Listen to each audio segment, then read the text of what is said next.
చెన్నైలోని చెపాక్ వేదికగా CSK, SRH జట్ల మధ్య జరిగిన ఐపీఎల్ 43వ మ్యాచ్లో హైదరాబాద్ జట్టు విజయం సాధించి వారి ప్లే ఆఫ్ అవకాశాలను సజీవంగా ఉంచుకోగా, మరోవైపు చెన్నై జట్టు సొంత మైదానంలో ఈ మ్యాచ్ని కోల్పోయి ప్లే ఆఫ్స్ అవకాశాలను సమాధి చేసుకుంది.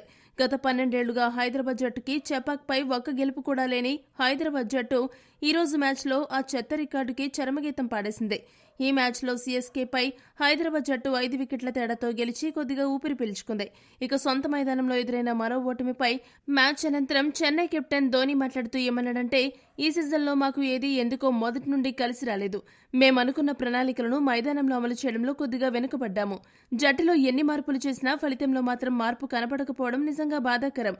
మా జట్టు బౌలింగ్ చాలా అద్భుతంగా ఉంది. ఈ రోజు మేము బౌలింగ్ చేసే సమయంలో మంచు ప్రభావం ఉంది. మేము డిఫెండ్ చేయాల్సిన లక్ష్యం కూడా చాలా తక్కువ అయినప్పటికీ మా బౌలర్లు వారి ప్రయత్నం వారు బాగానే చేశారు. కాకపోతే మా బ్యాటింగ్తోనే ఎటొచ్చి సమస్య. ఈరోజు ప్రారంభంలో మేము మంచిగానే పరుగులు సాధించాము. అయితే మధ్య ఓవర్లలో వరుసగా వికెట్లు కోల్పోయి పెద్ద స్కోర్ని సాధించలేకపోయాము.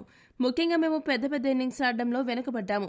భాగస్వామ్యాలు కూడా నిర్మించలేదు. ఇవన్నీ మా విజయాలపై ప్రభావం చూపించాయి. ఈ రోజు మ్యాచ్లో భారీ మార్పులు చేయడానికి కూడా అదే కారణం. పరుగులు చేయడంలో విఫలమైన ఆటగాళ్లను పక్కన పెట్టి వేరే వారికి అవకాశం ఇవ్వడంలో తప్పులేదు. ప్రస్తుతం మేమున్న పరిస్థితి క్లిష్టమైనది. ఇప్పటికే చాలా మ్యాచ్లు ఓడిపోయి ప్లే ఆఫ్స్ రేస్లో వెనకబడిపోయాము. అయితే ఇంకా మా చేతిలో 5 మ్యాచ్లున్నాయి. క్రికెట్లో ఎప్పుడు ఏదైనా జరగచ్చు. కాబట్టి చివరి వరకు మేము మా ప్రయత్నాలు చేస్తాము. ఒక్కోసారి 14 పాయింట్లతో కూడా టాప్ 4లో నిలిచే అవకాశం ఉండవచ్చు. అప్పుడే ముగిసిపోయిందని భావించకుండా ప్రతి మ్యాచ్ని ఫ్రెష్గా మొదలుపెట్టి ముగించాలి అనే మైండ్ సెట్తోనే ఆటను ముందుకు తీసుకువెళతామని ధోనీ ముగించాడు. ఈ వీడియో గనక మీకు నచ్చినట్టయితే లైక్, షేర్, కామెంట్ చేయండి. మరిన్ని స్పోర్ట్స్ అప్డేట్స్ కోసం మా ఛానల్ను సబ్స్క్రైబ్ చేసుకోండి.